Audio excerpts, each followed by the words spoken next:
How you doing there? Hi, Adam. How's it going? Let me ask you guys, is the sound okay on this?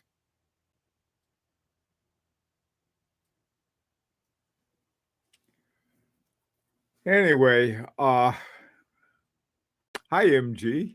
Oh, good. California. What part of California? Hi, Brian. Oh,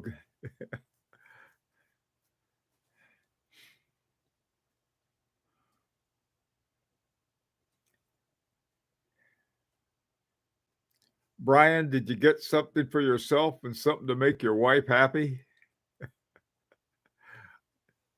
Hi, Nigel. Oh, wait. Oh, Bakersfield, the Valley Boy.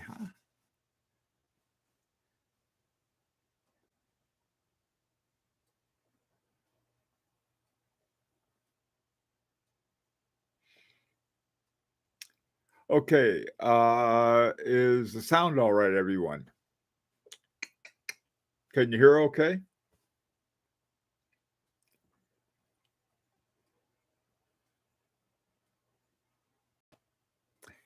Yeah. Okay, sounds all right. Good, good. Okay, this topic I thought was sort of an interesting one. I haven't thought about it quite in these terms, but I thought it might be an interesting topic. This was a rancher. A rancher always comes up with a topic for me in the afternoon, and they're better than ones I can think of. So let's take a look at this. First of all, it's the question is does the uncertainty in the economy now the uncertainty in the economy seems to has leveled off a lot.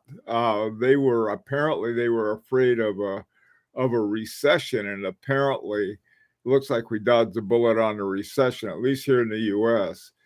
And the prices are going sort of a little unsteady. But man, I tell you, certain watch prices, sort of before the pandemic and after the pandemic, really went crazy. Um, I know that my FP Jorns sort of went out of sight of most people, myself included. Instead of having watches that I can no longer afford, it's like, whoa. I don't know what happened to them. On the other hand, what I've been forced to do is to really look around at some other watches using the kind of values that I talked about. In other words, try to find things that have value that other people aren't looking at. And but for the most part, I haven't really been getting too many watches. It hasn't been. I don't think it's because of the economy. It's because of my economy, which is you only can buy so many watches before you got too many watches to wear.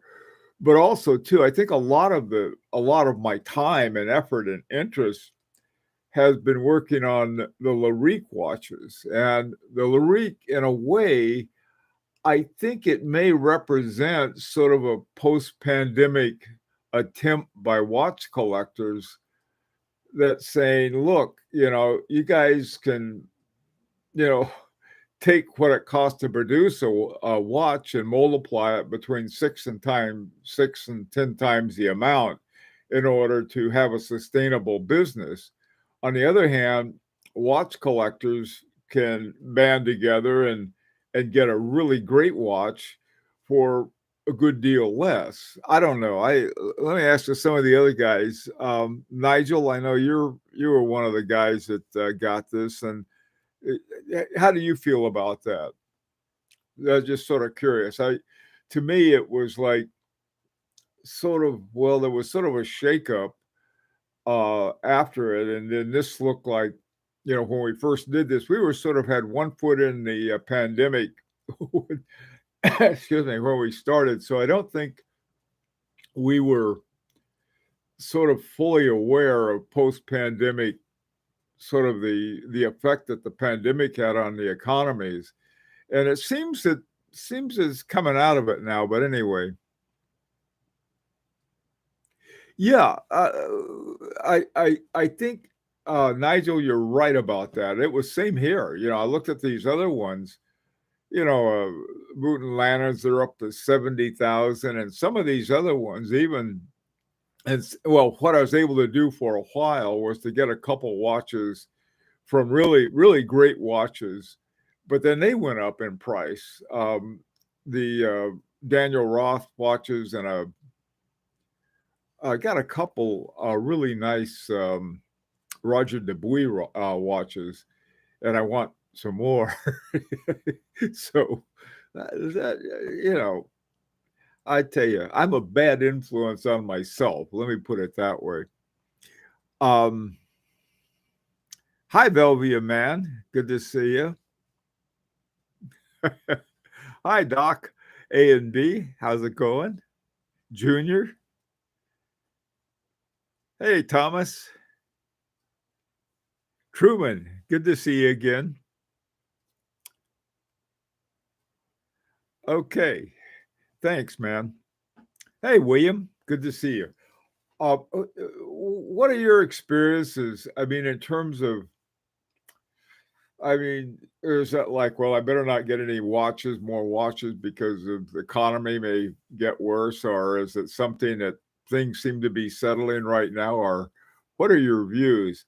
I I have concerns, obviously, but not, I'm older than a couple people I know. And I've sort of been through it before. In 2008, my God, 2008 was bad. The Lots of things happened that, it was much worse. Actually, it was much worse, I think, than this post-pandemic because of this was human muttering around, whereas a pandemic, we all just got sick and everyone had to stay home, and a lot of people died too. It was awful. Hi, MG. For me, I've started to realize how much I've spent on watches and realize what those sums can buy elsewhere. Now it takes something special to justify the purchase. Also, I'm getting old, and yeah, I don't know. Getting old is what else am I going to do with it? Like I said, I'm a bad influence on myself. Subscription model of Larique works well. Yeah, this is I think some of the other guys, I don't know, the guys in the second group, Brian and some of you other guys, how do you feel about that? My economy got bad. My daughter started college. Oh my God. That will do it. When um when our kids are in college, there was always something too. And my wife also decided to go back and get her doctorate. This was about, good grief, almost 20 years ago. But still, when you're going through that period, there's not a whole lot for watches. One of the things too is that I guess this is where what you might call the flippers come in. They're very concerned about what the resale price of their watch, because then what they can do, they can have a watch for a while. It's sort of collecting them sequentially, like sort of dual barrels in series. Once you're finished with one, then you go over to the next one.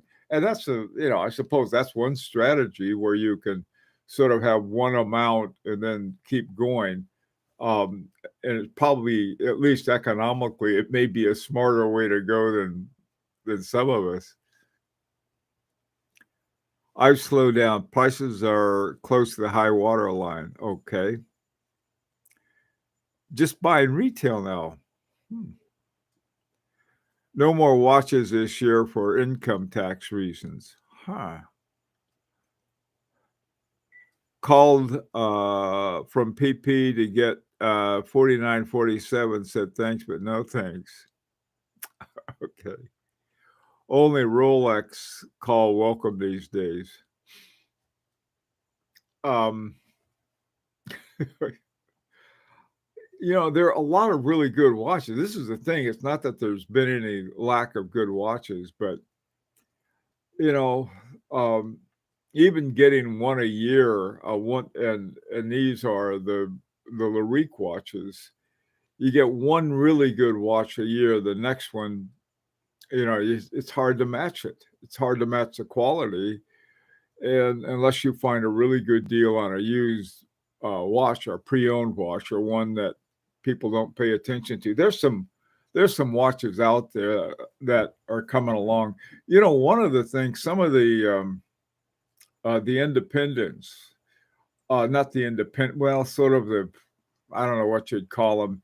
You have the independent watchmakers like AHCI that have all of these really great watchmakers. And then you have these guys who put together they just say, well, they're going to make watches and sell them.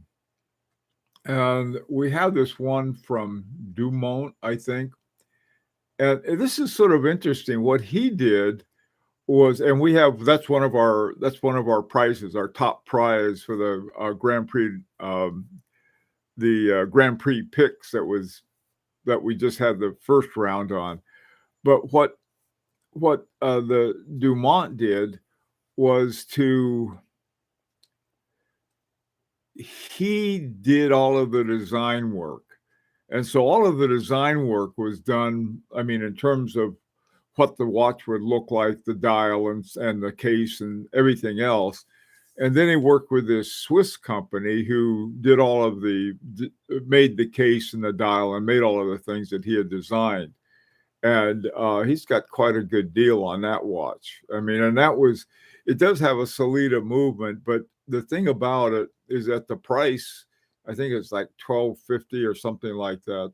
The price for that watch is pretty doggone good. I mean, it's like Solita movements are really sort of a continuation of ETA movements. And then you have the different grades, and some of the higher grades are really very good. My only complaint I've ever had about ETA has been being notified what's in a watch. Some companies don't do a very good job of that. But I think there's a lot of the, I don't know about I don't know what, the crowd-funded ones and sort of trying to make a quick buck and in and out. There's that too, the micro brands. That's what I'm thinking of, the micro brands. Some of them I think are really doing terrific things. Other ones are trying to be something they're not. I have a feeling they're trying to look like Caribou and Lannon, and they're really, Joe Schmuck. So that's MG. I think many of us would participate in a Larique watch if we knew how. Might be too difficult to organize a group of thousands. MG, you're right. This is why we stopped at 100, because even 100 is not easy, believe me. And keeping it going, making sure everybody's informed, and then then trying to predict that, trying to get the prices ahead of time, and you got this price and that price. And like, just to give you an example, one of the vendors we're dealing with is he makes, which one is it? The raw materials are somehow supplies the raw materials for the I think it's actually for the buckles. I don't know why that would put raw materials would be involved. And some of these, and then of course for the movement, a lot of the gearing and whatnot. These things they have to predict what they will be, and then they got to pay their staff, and they have all of these other things, and coming together with something that's going to hold, it can be very tricky. But once the results we got were so good that I feel pretty comfortable about going ahead with it. It just like you say, it's very tricky. Hi, Jay. I had a date I thought about selling, but now I probably will wait. I'm just willing to buy at AD though. I'm still willing to. Okay. Yeah, MG. I think MG is right. It's very difficult. Hi, Junior. I've been looking at different watches I like, but haven't bought anything else. I'm fortunate to be able to save up over time by participating in the week and getting a watch you can afford. Yeah, that's one of the things I think that's really helped me too, is I have a little money I put aside rather than going out and blowing it on something else. Um, so yeah, that's one thing. You save a little, and then you save another little, and you save another little, and you have a watch that's really way over what it would cost otherwise. Uh, have an allocation for crayon. Yes. Oh man, those are really nice watches. Velvia, I do a lot of skiing, spending the kids' inheritance on watches. Yeah. Hey, Rancher, I was just talking about there's the source of our discussion.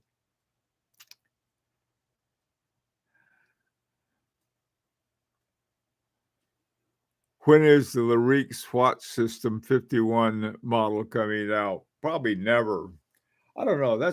I have a feeling though is that what we've been able to do, there are a lot of other ways that you could do it still with a good movement, and getting together with a bunch of guys. For example, there's no reason that I can see that that 25 you get 25 guys together and you get a Vaucheur something from what's it called? Vaucheur Manufacturer Fleurier. And the good thing about those watches in this respect is they're all off the shelf. In other words, you say, okay, I want this one, or this one, and you already know ahead of time everything about it. What we're doing, which is we're having bespoke movements made, and that can be tricky, believe me. We've got one and maybe a 10th one done. The first one was the AGH 6801, and sort of for the second one it went to 6802 because there were some changes that were made. But and things happen too. Is that just really interesting things? Is that you go you work with a place, and like post pandemic, nobody had any customers except we were there, and that was one thing. And then other things happened, and then there was too many customers, and so that makes it very interesting. That makes life interesting. This is why I guess that in some ways is it's important to get a stability going to it, and I'm not sure how that is going to be done. It'll be interesting to see. Hey, Paul, how you doing? Although the prices of Rolex and the big boys are going down, the prices of the independents don't seem to be. I am blaming you. Okay, Paul. Yeah. Yeah. I the thing of it is that I don't know. There's nothing wrong with Rolex. They make about 1.5 million watches a year, and that's fine. I mean, and they do a good job. And people love them. So what's wrong with that? If if you had to bet on a business, I'd bet on Rolex. If I had to bet on quality, I'd bet on the ones I'm betting on. But it's not a bet; it's getting what I want or anybody else want. And it doesn't matter what that is. It doesn't have to be an expensive watch. It can be a watch that you get a lot of value out of.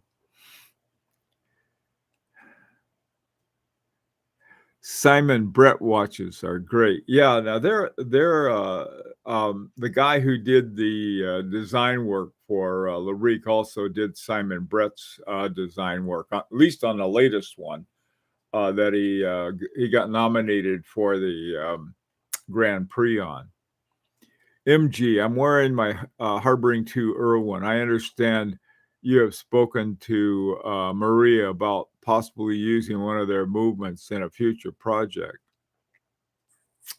I don't think so. I mean, it sounds like something I do, but I really haven't. That would be an idea. That's the kind of idea. What, for a while, some guys were using it was called a DU, let me see, Uran UWD Okay, 13, I 30, found this on the web for Warren 33.1. O'Dowd. Check it out. Oh, rats, quiet, go away. I didn't get. Oh, shoot. My Siri heard me on my phone and decided I wanted to. Got to be careful. Yeah, harboring too. The thing of it is, I think there's some really very interesting things going on. The success of Agonor's Agongraph, okay, and it's been super successful simply because it's just great chronograph movement, and there was nothing like it beforehand. And then Singer and Fabergé and now H. Moser, they've had a great deal of fortune with that movement in their watches, and not surprising, people want it. And so what's happened, I think in part, there's been a big investment by H. Moser into Agonor, so now they have a piece of it, and so they can stay in stock with theirs. Larique doesn't, but we're more fun, I think. Even though I got to say, working with H. Moser, I can't imagine a nicer bunch of guys to deal with from what I've seen, both talent and just sort of a good sense about watches. Hey, Lease Time, how you doing? Hey, Jordan.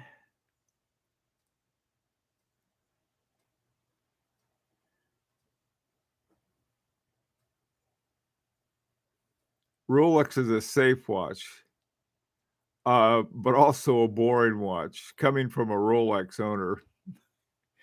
Yeah, it depends what you want. I tell you, for everyday work, say, okay, you're going to get one watch, and I'm going to have it throughout my career. Just to have a watch is a Rolex, and I'd probably get, for that these days, I'd probably get an Apple smartwatch. I mean, just want a watch to keep time with it. For something else, the Rolex isn't the most exciting watch, but it's a good watch. Sort of like dating a good girl. She's good, but not very exciting. Okay. Hey, Doc, what do you think about Chopard 1860 Salmon Dial release 2023? Chopard, I think, is one I like to keep an eye on. I think Chopard is coming up with some good things. The thing about H. Moser, there was really very much of a turnaround that occurred that's been great for H. Moser. And the thing that they did is they didn't throw out the more affordable ones. I think their basic one is something like 11.2 or something like that. It's not cheap by any stretch of the imagination, but they're not these things that went from 0 to 50. They introduced a number of watches at different levels, and some are at a level that I can afford, other ones aren't. And when I say I can afford, that if I save up for a year, I could get one.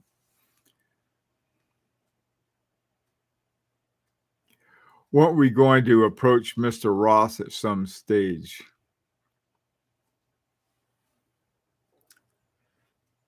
That may have come up, Nigel. You mean for one of his movements?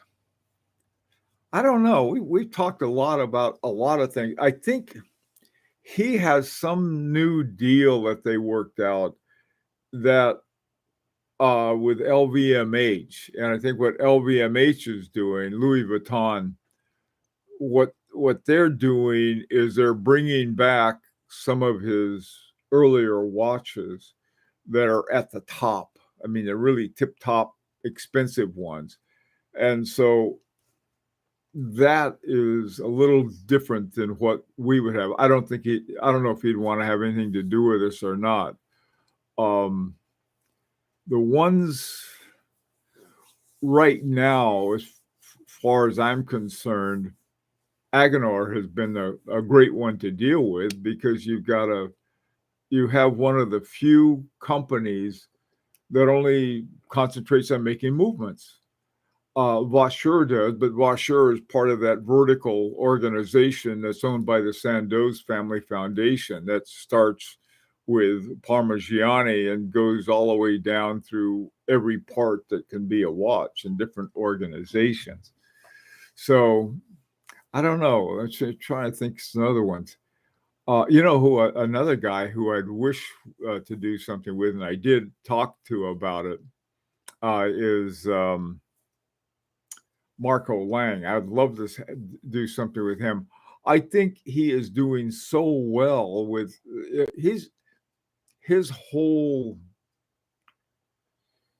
approach to watches and watchmaking is something near perfection. Okay, very much like what's his name? Who was this? Smith, Roger Smith. His wants to do everything just perfect, and he does, and they cost a whole lot of money, and he's got a waiting list, and so why should he mess with anybody, like us? I wish he would, but why?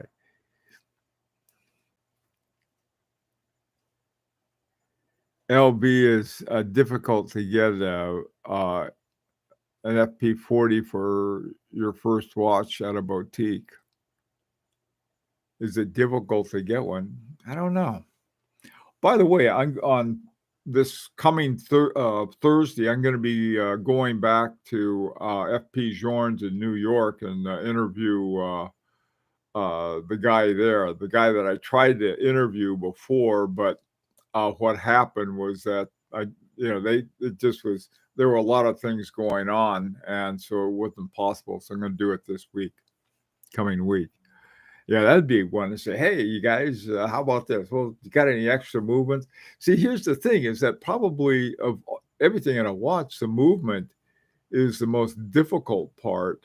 And getting a good movement, FP Journe or anybody else can say, okay, fine, we'll just crank out 100 for you or whatever you want. That's just, that takes a reorganization of certain things that may not be possible to reorganize. I know that the companies like Agenor, I think they attract the very best watchmakers. A young watchmaker starting off, I mean, going to work for something that has pretty much it's going to be all the same thing for the rest of your career, versus one that has all of these creative, really wonderful things going on. I know which one the top watchmakers would want to go to work for.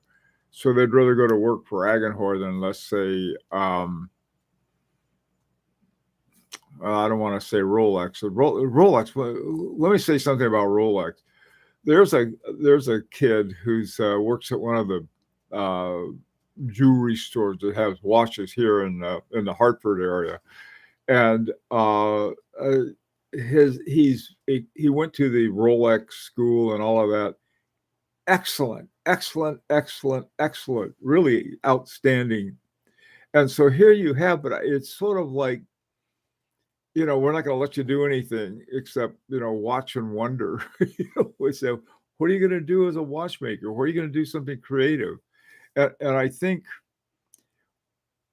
that can be a thing. When you look at the difference between producing 100 watches or 100 movements versus a million is one is just sort of an assembly line, and the other one is sort of a workshop. And that's, I think, where that's one of the reasons that the number is lower.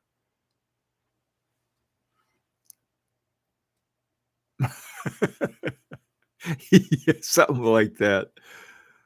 Hey, idle time. Just sitting here wiring a new touchscreen Bluetooth DVD receiver.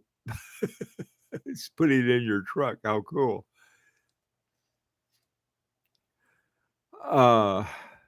Hey, Saad, how you doing? Royal Oaks. Okay. Larique watches like dating a crazy wild girl. Mm-hmm. Then, just like dating a girl that your mother said no. One who's very talented.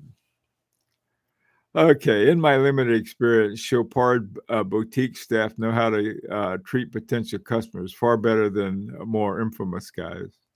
I'll tell you,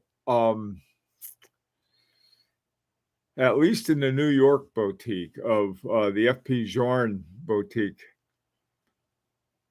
I've always been treated very well there. And I don't know of anyone who got the bum's rush. The way things are now, you have to get an appointment. Back in the day, you'd walk in and say, "How you doing, guys?" Not anymore. Jay, let's see. Oh yeah, Forbin. Which movement is your favorite to gaze upon? The crown is ashamed of its movements. They shouldn't be. They got great movements. They're really good movements.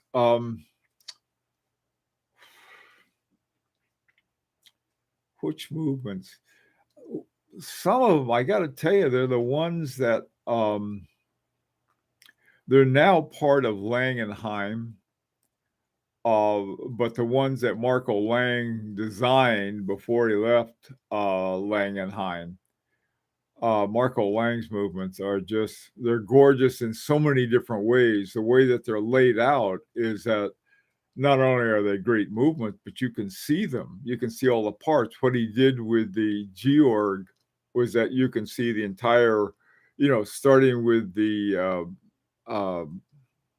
mainspring, go right down through the wheel train to the escapement, and you can just see how it goes down there. So I would say those are my favorite ones to look at. The ones that are the other ones that are the same way are in.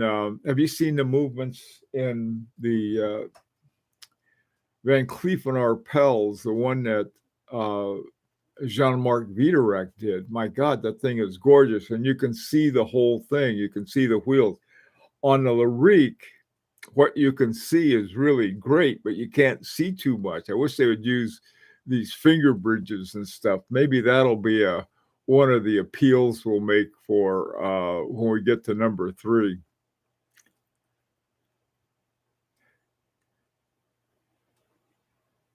Daniel Roth, yeah. Lang would be fantastic. Georg is crazy. I agree. Laurent Ferrier makes banging looking movement, but the dial doesn't keep up. Maybe, I don't know. I like his dials. I like his designs and overall. I tell you the truth, I'm not that excited about the looks of his movements, but they're good movements. Kari Voot and Lanen's movements are another great looking movements. Trying to think who else has them. I tell you, I saw a great movement by Chopek. Chopek has won they do use the finger bridges on the wheel train, and that's a very nice watch they have, that's doing that, so they can have those. Some beautiful movements are in the Urban Jurgensen, but again, they have those big stupid plates. Hey, Paul, there's something called the Festival of Time in Waterford, Ireland next weekend. Kari Voutilainen, Andreas Streller, Kadoki, etc. are going if anyone is passing. I hope everybody heard that. And about a month from now, they're going to have the Watch Time show in New York. Kari Voutilainen will be there too. That'll be great.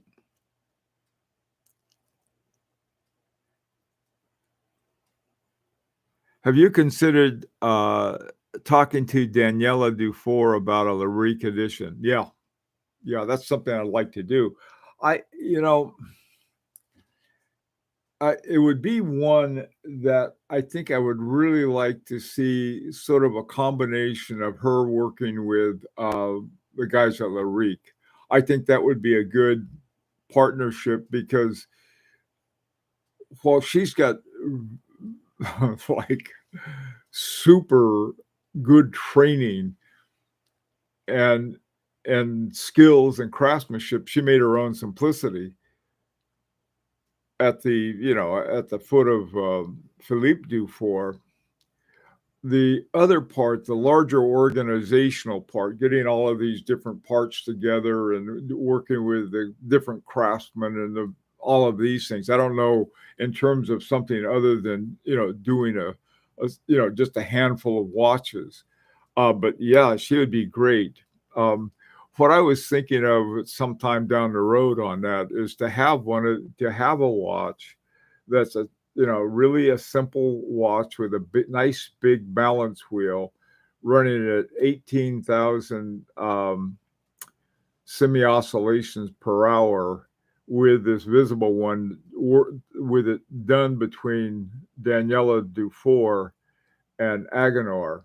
I think that would be, taking the ideas from the Georg watch type of idea and putting those together with everything that Agenor does so well. So I think those kinds of combinations. Really, right now, Agenor has that kind of relationship with precision engineering at H. Moser, I think, because they have the chronographs they do for H. Moser are different than the ones that go into the Singer and the Fabergé.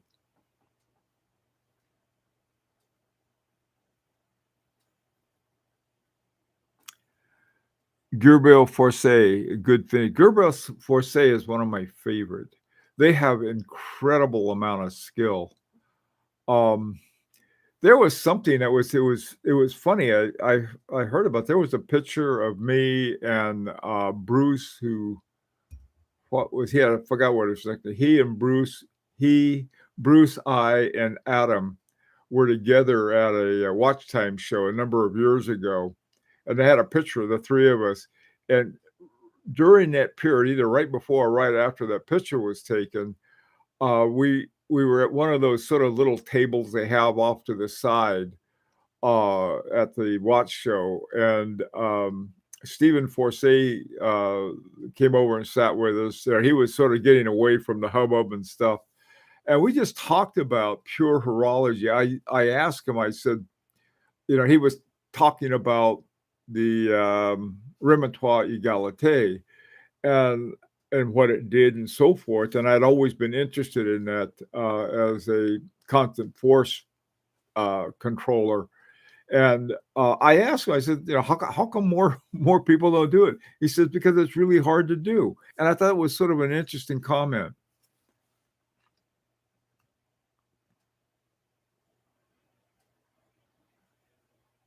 Groenfeld movements. Top notch. Groenfeld is another one. That might be one to approach too.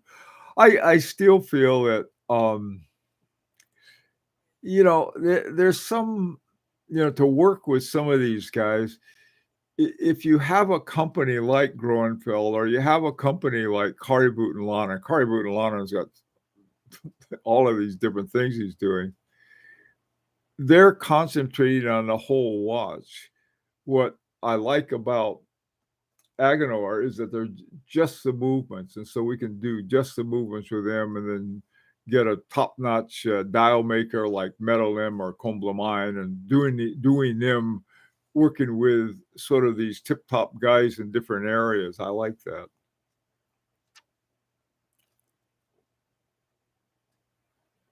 With a shape movement, yeah. Hey, Killer and File. New glasses, yeah. This is how come they my old ones I broke. I guess I dropped them too many times and they busted right here. And once they're busted, I tried super glue and everything, nothing worked. So it's time for some new glasses. Hey, Epar, how you doing? Anyway, I see over my allotted time. Listen, guys, I got to run, but thanks everybody for coming, and I love your comments. So until next week, take care, be safe. Oh, by the way, too, the hurricane. But we went out for a walk, and the hurricane winds that Connecticut got, or this part of Connecticut got, and I took my tough Culpa, and this has been hurricane tested. I think we had winds that were 2 miles an hour, and there were bursts of 5 miles an hour. We didn't get very much of the outer band of the hurricane. Thomas, okay, Bruce Lanell, you mean Bill? Yeah. It would have been his 60th birthday yesterday. I have a photo of you and him at Watch Time New York. I'll send it to you. Yeah. Thomas, yeah, I will. I think I can send you a PM. Well, I can post it here. It's not that big of a secret.